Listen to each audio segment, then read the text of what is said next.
بسم الله الرحمن الرحيم. الحمد لله نحمده ونستعينه ونستغفره ونؤمن به ونتوكل عليه ونعوذ بالله من شرور أنفسنا ومن سيئات أعمالنا. من يهده الله فلا مضل له ومن يضلله فلا هادي له. وأشهد أن لا إله إلا الله وحده لا شريك له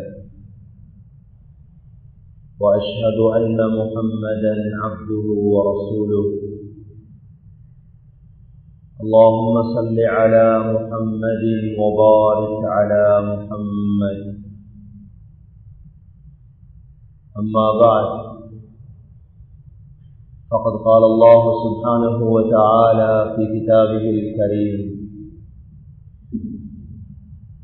بعد أعوذ بالله من الشيطان الرجيم. بسم الله الرحمن الرحيم.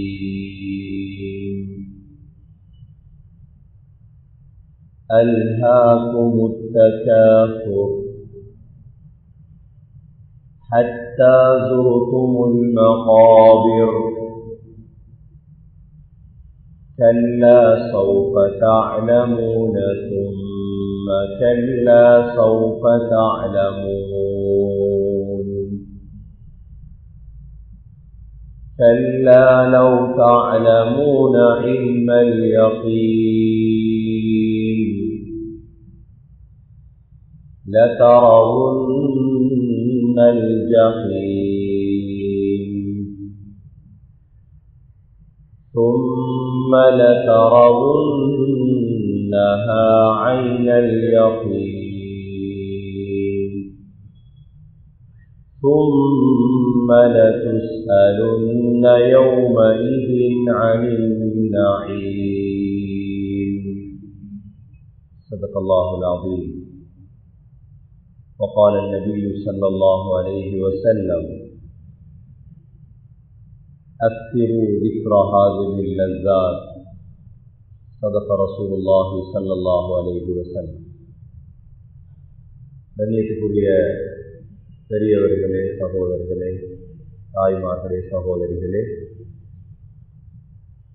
நேற்று நாம் ஒரு மனிதனுடைய சக்கராத் எவ்வாறு அமைகிறது, நாம் எவ்வாறு நமது சக்கராத்தை அமைக்க வேண்டும் என்ற விடயங்களை நேற்று பார்த்தோம்.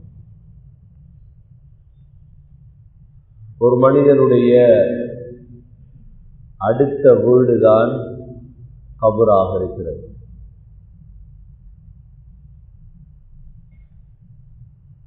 காலையில் ஒரு மனிதன் வஃபாத்தானால் மாலையாகுவதற்கு முன்னால் அவனுடைய வீடு கபறுதான்.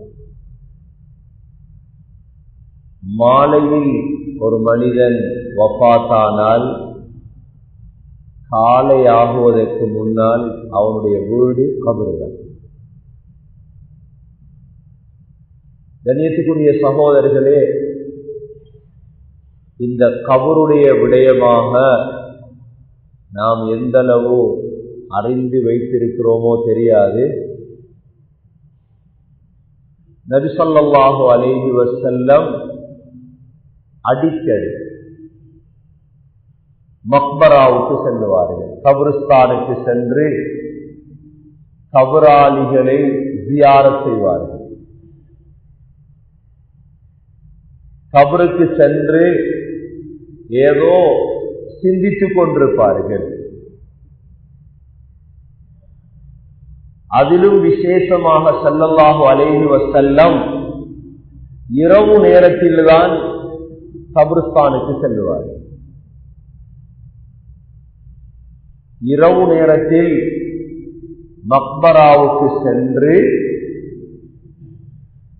கபரில் உள்ளவர்களுக்காக இஸ்திக்பார் செய்வார்கள். யா அல்லாஹ், இவர்களுடைய பாவத்தை மன்னி, இவர்களுடைய கபறுகளை விசாலமாக்கி என்றெல்லாம் துஆ செய்வார்.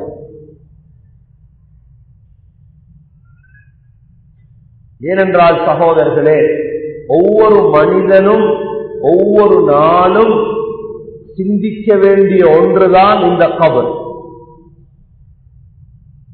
ஒவ்வொரு நாளும் இதை சிந்திக்க வேண்டும். கபரை பற்றியுள்ள அறிவு, கபருக்குள் என்ன நடக்கிறது, கபருக்குள் எதற்கு மதிப்பு இருக்கிறது. இப்பொழுது இவ்வளோ பேர் கபர்ல தூங்கிக் கொண்டிருக்கிறார்கள். அல்லாஹ் தெளிவாக ஒரு சூறாவில் சொல்கிறார். குர்ஆனுடைய ஒரு சூறாவில் அல்லாஹ் சொல்கிறான், அல்ஹாகுமுத் தகாசுர், அல்ஹாகுமுத் தகாசுர். நீங்கள் எல்லாம் பராமுகமாக வாழ்றீங்க. உங்களுக்கு கபருடைய சிந்தனை இல்லை, சக்கராத்துடைய சிந்தனை இல்லை. வேற வேற சூழல்கள்ல நீங்க வாழ்றதால் உங்களை வேறு வேறு விடயங்கள் பராமுகமாக்கி விட்டது. அல்ஹாகுமுத் தகாசுர். தகாசுரண்டா செல்வத்தை கூட்டணும், பிள்ளைகளை கூட்டணும், படிப்பை கூட்டணும். இது மாத்திரம்தான் உங்களுடைய சிந்தனை. இந்த சிந்தனை உங்களை பராமுகமாக்கி விட்டது. எதுவரைக்கும் அல்லாஹ் சொல்கிறார், ஹத்தா ஸுர்துமுல் மகாபிர், ஹத்தா ஸுர்துமுல் மகாபிர். கபறுகளை சந்திக்கிற வரைக்கும். செல்வத்தை கூட்டணும் என்ற சிந்தனை கபரு போற வரைக்கும். பிள்ளைகளை அதிகரிக்கணும், ஒரு மதிப்பு, ஒரு கண்ணியம், ஒரு அந்தஸ்து என்ற கூடணும் என்ற சிந்தனை கபருக்கு போற வரைக்கும் தான் அல்லாஹ் சொல்றார். நீங்க கபறுகளை சந்தித்தா இந்த கவலை இல்லை யாரு. இன்னைக்கு யாரெல்லாம் கபறுகள்ல வாழ்றாங்களோ இவங்கட கவலை வேறு, இவங்கட சிந்தனையே வேறு. மண்ணுக்கு மேல நடமாடும் பொழுது மாத்திரம்தான் இந்த கவலை எங்களுக்கு, இந்த சிந்தனை. கண்ணியத்துக்குரிய சகோதரர்களே, ஒரு ஜனாசா, ஒரு மையத் ரெடியானா 4 விடயங்கள் பரவும்.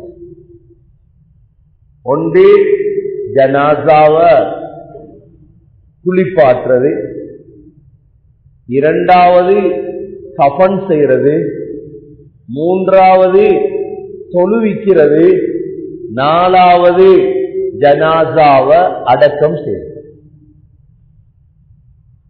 கண்ணியத்துக்குரிய சகோதரர்களே, ஜனாசாவை குளிப்பாற்றாங்க தெரியும் எல்லாருக்கும். இந்த ஜனாசாவை குளிப்பாற்றுறதுல ஆக முக்கியம் தந்த குடும்பத்தினர்கள் குளிப்பார்கள். தந்த பிள்ளைகள் அதுக்கு பழக்கி வைக்கும். பள்ளி லெப்ப, பள்ளி அசரத்தல்ல குளிப்பாற்றுறது. எனக்கு பிறந்த மகன் எந்த ஜனாசாவை குளிப்பாட்ட ஏலாதுண்டா அவன் எப்படி என்ற மகன் ஆகுறது?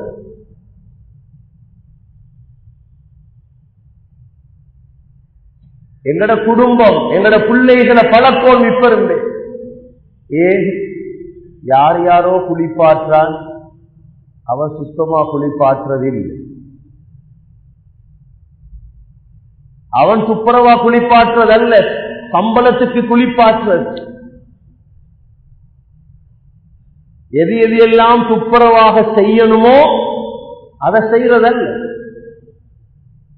நபி ஸல்லல்லாஹு அலைஹி வஸல்லமுடைய ஜனாஸா வச்சிருக்குது. நபி ஸல்லல்லாஹு அலைஹி வஸல்லம் வசியத் செஞ்சிட்டாங்க, யார் என்ன குளிப்பாட்டணும். நபி ஸல்லல்லாஹு அலைஹி வஸல்லமுடைய ஆடைய கலத்துறதா இல்லையா?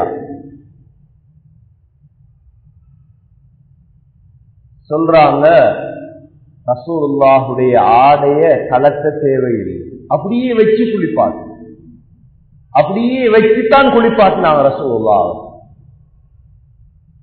அந்த ஆடையோடையே குளிப்பாட்டப்பட்டது. எத்தனை தரம் தண்ணி ஊற்றினாலும் பரவாயில்லை.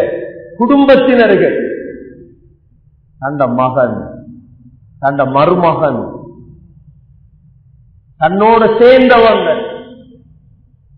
சில நேரம் குளிப்பாட்டும் பொழுது அழுக்குகள் வெளிவரும், அசுத்தங்கள் வரும். இத போய் வெளியே சொன்னான்டா மையத்துடைய மானவர். அதனாலதான் உலமாக்கள் எழுதுறாங்க, திடீரென்று மவுத் வந்துடும். ஒரு மனிதனுடைய உள்ரங்கமான முடிகள் எல்லாம் 40 நாளைக்கு ஒரு தடவை சுத்தம் செஞ்சிருக்கும். மனிதனுடைய மர்மஸ்தான முடி, ஒரு மனிதனுடைய கக்கத்து முடி, இவைகளெல்லாம் 40 நாளைக்கு ஒரு தடவையாவது இவைகளை சுத்தம் செஞ்சு வச்சிருக்கோம். ஏனென்றா குளிப்பாட்டும் பொழுது அவர் ரகசியம் வெளியவர். இந்த ரகசியத்தை இவன் வெளியே சொல்லிடுவார் சில நேரம். சகோதரர்களே, சரி குளிப்பாட்டியாச்சு, கஃன் செஞ்சாச்சு. குளிப்பாற்றுறதுல பிரச்சனை வாரதே இல்லை. குளிப்பாட்ட கொலையெல்லாம் யாரும் பிரச்சனை பட மாட்டாங்க. குளிப்பாட்டி கொண்டிருக்க போல கொஞ்சம் பேர் வருவாங்க. என்ன செய்யுது, தக்பீரை கட்டுறையா கீழே உருறையா, வாழ்க்கையிலே தொழல்லை வரு, என்ன செய்யறது? இதெல்லாம் பிரச்சனையால் சண்டை பிடிச்சி, உம்மா வாப்பா சண்டை பிடிச்சி எத்தனையோ சம்பவங்கள் இருக்கு. இஸ்லாத்தில் அதுதான் நடந்திருக்குது. நேற்றெல்லாம் சக்கராத்தை பத்தி பயார். ஒரு ஆள் கோல் அடிச்சு, நீங்க ரசாதியா, இந்த தராவி எத்தனை ரக்காத்? தம்பி, சக்கராத்தை பத்தி பேசுங்க, தராவி எத்தனையா சொல்லுங்க, நீங்க 50 சொல்லுங்க, 100 சொல்லுங்க, 30 சொல்லுங்க. இன்றைக்கு சமூகத்தில் சகோதரர்களே, இஸ்லாம் என்று தெரியும், சண்டை பிடிக்கிறது மட்டும்தான். அதைத்தான் இஸ்லாம் நினைச்சிருக்கிறார், மற்றதெல்லாம் இஸ்லாம் இல்லை. எனவே கண்ணியத்துக்குரிய சகோதரர்களே, ஜனாசாவை குளிப்பாட்டியாச்சு, கஃன் செஞ்சாச்சு, இது பள்ளிவாசலுக்கு தொழுவிக்கு எடுத்துட்டு வாரார். தொழுவிக்கிறதிலேயும் சிறந்தது தனது குடும்பத்தினர்கள். ஏன்? அவன் தொழுவிச்சாத்தான் துவா கேட்பான். வாப்பாக்கு மகன் தொழுவிக்கிறது, இந்த தொழுகைதான் ஆக முக்கியம். ஜனாசா தொழுகையில உள்ள 4 தக்பீர்கள். முதலாவது தக்பீருக்கு பிறகு சூரத்துல் ஃபாத்திஹா ஓதுறது, இரண்டாவது தக்பீருக்கு பிறகு நபி ஸல்லல்லாஹு அலைஹி வஸல்லம் ஸலவாத் ஓதுறது, மூணாவது தக்பீருக்கு பிறகு மையத்துக்காக துஆ செய்கிறது. நம்மட ஊர்கள்ல பழக்கம் ஒன்று பழகி இருக்குது. என்னண்டா, துஆ தெரிஞ்சா ஓதுங்க, தெரியாட்டி அல்லாஹும்ம ஃபிர் லஹு வர்ஹம்ஹு ஓது. புதுசா இஸ்லாத்துக்கு வந்தவங்களுக்கு தான் அப்படி சொல்லி கொடுப்போம். தெரியாட்டி வாப்பாட முதல் நாங்க எங்களோட பிள்ளைகளுக்கு சொத்து செல்வம் இதெல்லாம் கொடுக்க முந்தி இந்த மையத்து துவாவை படிச்சு கொடுப்போம். நம்ம மவுத்தானா சரி துவா கேட்பானே. எங்கட பிள்ளைகள் எத்தனை பேருக்கு தெரியுமோ தெரியாது இந்த மையத்து துவா. எங்கட பிள்ளைக்கு தெரியும், மற்றெல்லாம் தெரியும் எங்கட பிள்ளைக்கு. இந்த பிள்ளையால நாங்க பிரயோஜனம் எடுக்க தெரியாம இருக்கு. எத்தனை பேருக்கு தெரியும்? அல்லாஹும்ம ஃபிர் லஹு வர்ஹம்ஹு வஆஃபிஹி வஅஃபு அன்ஹு வஅக்ரிம் நுஸுலஹு ووسع مدخله واغسله بالماء والثلج والبرد ونقه من الخطايا كما ينقى الثوب الأبيض من الدنس وأبدله دارا خيرا من داره وزوجا خيرا من زوجه وأعذه من فتنة القبر وعذاب النار. எவ்வளவு பெரிய துஆ. நாங்க மௌத்தானா எங்கட பள்ளி ஹஸரத் துவா கேட்டா சரி வருமா? அவரோட சிந்தனை எங்கேயாவது இருக்கு. அவர் 1000 வேலையில வந்திருப்பார் தொழுவிக்க உங்களுக்கு ஜனாசா. ஆனா உங்களோட மகண்ட சிந்தனை வேறையா இருக்காது. என் வாப்பா இது, என் உம்மா இது, என் பெரியப்பா இது, என் சொந்தம் இது, நான் துவா கேட்போம். அவர் துவா கேட்கிறார். சகோதரர்களே, பழக்கணும் எங்கட பிள்ளைகளை எங்கட வீடுகள் எழுதி தொங்க போட்டு வைக்கணும். இத பாடமா அல்லாஹும்ம ஃபிர் லஹு, யா அல்லாஹ் என்ற இவரை மன்னி, என்ற வாப்பாவை மன்னி, உம்மாவை மன்னி. வர்ஹம்ஹு, யா அல்லாஹ் இவர் மீது இரக்கப்படு. வஆஃபிஹி, யா அல்லாஹ் ஆஃபியத்தை கொடு. வஅஃபு அன்ஹு, இவரை மன்னிச்சிரு. வஅக்ரிம் நுஸுலஹு, யா அல்லாஹ் உன்னிடத்துல விருந்தாளியா வாரார், இவரை சங்கைப்படுத்து. வவஸ்ஸி முதுகலஹு, யா அல்லாஹ் கபருக்கு வாரார், கபரை விசாலமாக்கு. எப்படி துவா? வக்ஸில்ஹு பில் மாஇ வஸ்ஸல்ஜி வல் பர்த், யா அல்லாஹ் இவரை தண்ணியாலையும் குளிரான தண்ணியாலை இவரை குளிப்பார். வனக்கிஹி மினல் ஹதாயா, யா அல்லாஹ் பாவங்களை விட்டு இவரை சுத்தமாக்கு. கமா யுனக்கஸ் தௌபுல் அபியது மினத் தனஸ், அழுக்கிலிருந்து புடவையை சுத்தமாக்குறத போல இவரை சுத்தமாக்கு. யா அல்லாஹ் இவரை சொர்க்கத்துல நுழைவி. யா அல்லாஹ் உலகத்தில் இருந்த குடும்பத்தை விட சிறந்த குடும்பத்தை அவரை கொடு. உலகத்தில் இருந்த வீட்டை விட சிறந்த வீட்டை அவரை கொடு. எவ்வளவு பெரிய துவா! எவ்வளோ பேருக்கு இந்த பாக்கியம் இல்லை, எவ்வளோ பேருக்கு இந்த பாக்கியம் இல்லை. பிள்ளைகளை பழக்கலையே, அப்படி பிள்ளைகளுக்கு இந்த துவாவை படிச்சு கொடுக்கலையே. நான் மவுத்தானா ஒன்று செஞ்சிடாத, பெத்த குற்றத்துக்கு துவாவையாவது வரும். பெத்தத்துக்கு இந்த துவாவை ஓதினா போதும் அந்த மகன், அந்த பிள்ளை. கண்ணியத்துக்குரிய சகோதரர்களே, அடுத்த எங்கட பயான் பொழுது இன்ஷா அல்லாஹ் அந்த துவாவை நாங்க தருவோம் எல்லாரும். அதுல பாடமாக்குறது இப்ப இருந்தே பழக்கம். எப்ப மவுத்துன்னு தெரியாது, பிள்ளைகளுக்கு சொல்லி வைக்கணும். இதத்தான் ஆகப்பெரிய சொத்து இது. நபி ஸல்லல்லாஹு அலைஹி வஸல்லம் சொன்னார்கள், ஒரு மனிதன் மௌத்தானா எல்லாமே துண்டிக்கப்பட்டு மூணே தவிர, அதுல ஒன்றுதான் துவா செய்யற பிள்ளை. எங்களுக்கு துவா செய்யக்கூடிய பிள்ளை, அவன் துவா செய்யற காலம் எல்லாம் நாங்க கபர்ல சந்தோஷமா இருக்கும். எனவே கண்ணியத்துக்குரிய சகோதரர்களே, நாங்க மௌத்தாக முந்தி செய்ய வேண்டிய முக்கியமான வேலைதான் எங்களுக்கு துவா செய்யற பிள்ளைய தயாராக்கி வச்சுட்டு மௌத்தாகும். அடுத்த சகோதரர்களே, 4வது ஜனாசாவை கபர்ல கொண்டு போய் அடக்கம் செய்யுது. இந்த ஜனாசாவை கபர்ல முதலா அடக்கம் செய்தவர் காபீல். உலகத்தில் முதல் நடந்த கொலை ஆதம் அலைஹிஸ்ஸலாத்துடைய பிள்ளை காபீல் ஹாபீல கொலை செய்தார்.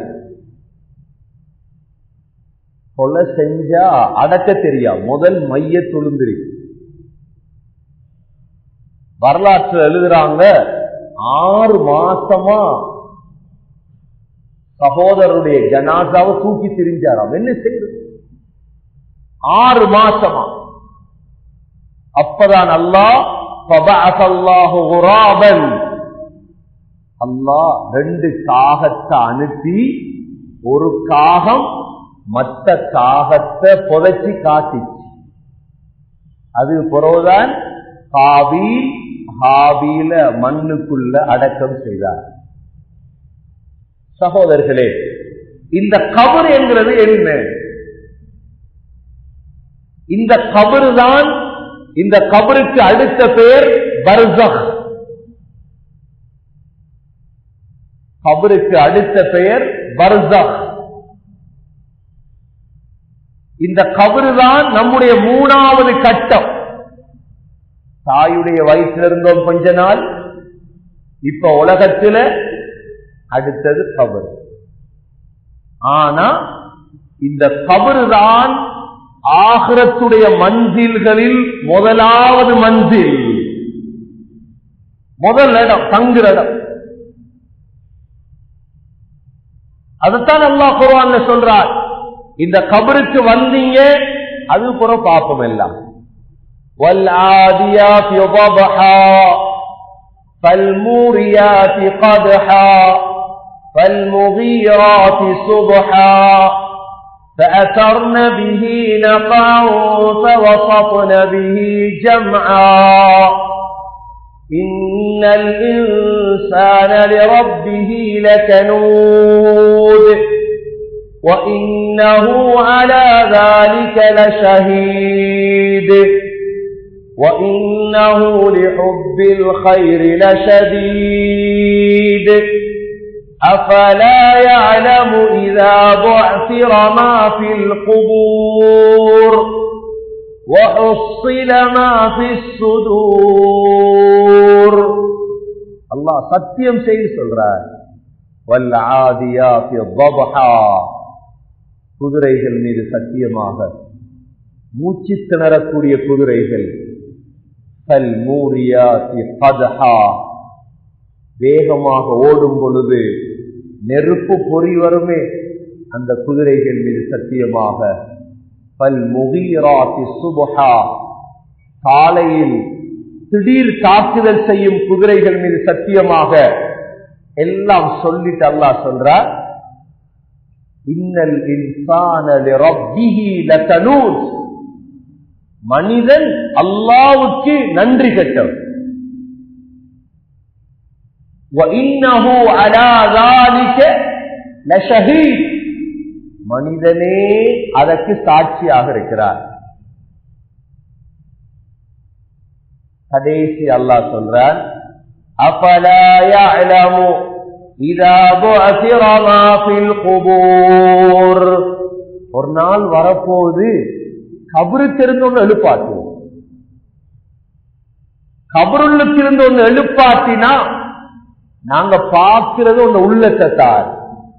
وَحُصِّلَ مَا فِي الصُّدُورِ, உள்ளத்தில் என்ன இருக்குது, அல்லாஹ் இருக்குதா, ரசூல் இருக்குதா, ஈமான் இருக்குதா, அல்லாஹ்வுடைய பயம் இருக்குதா, துனியாவோட ஆசையா, தடையுடைய ஆசையா, சொத்து செல்வத்துடைய ஆசையா, என்ன இருக்குது அந்த உள்ளத்துல. எனவே சகோதரர்களே, பெரியவர்களே, கபரை நம்புறது நாங்க மட்டும்தான், முஸ்லீம்கள் மட்டும்தான். தமிழர்கள் கபரை நம்புறது இல்லை, சிங்களவர்கள் கபரை நம்புறது இல்லை, யூதர்கள் கபரை நம்புறது இல்லை. முஸ்லீம்களாகிய நாங்க மட்டும்தான் இந்த கபரை நம்புறோம். இந்த கபருடைய சிந்தனை சகோதரர்களே ஒவ்வொரு தொழுகையிலும் இருக்கும். நபி ஸல்லல்லாஹு அலைஹி வஸல்லம் தஷஹுத் அத்தஹியாத் ஓதியதற்கு பிறகு 4 விடயங்களை கொண்டு பாதுகாவல் தேடுவார். அதுல ஒன்றுதான் ஃபித்னத்துல் கபர்.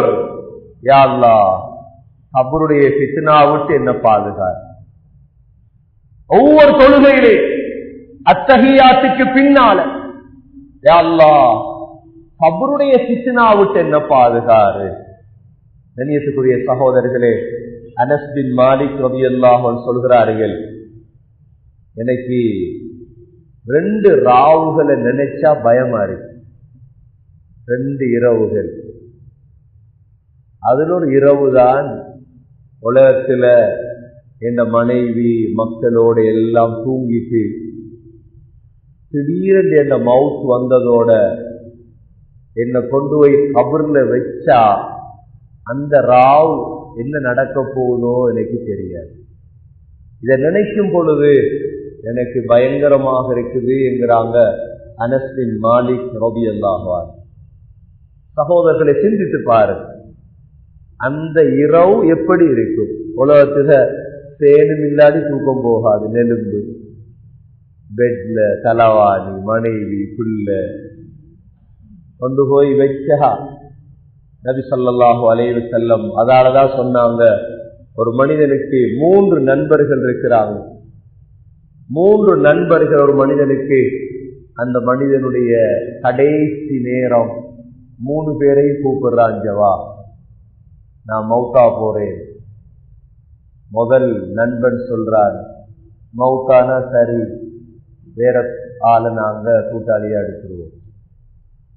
2வது நண்பன் சொல்றான், மௌத்தானா சரி, உங்களை குளிப்பாட்டி கஃன் செஞ்சு கபர் வரைக்கும் எடுத்துட்டு வருவோம், கபர்ல வச்சுட்டு வந்துடுவோம். 3வது கூட்டாளி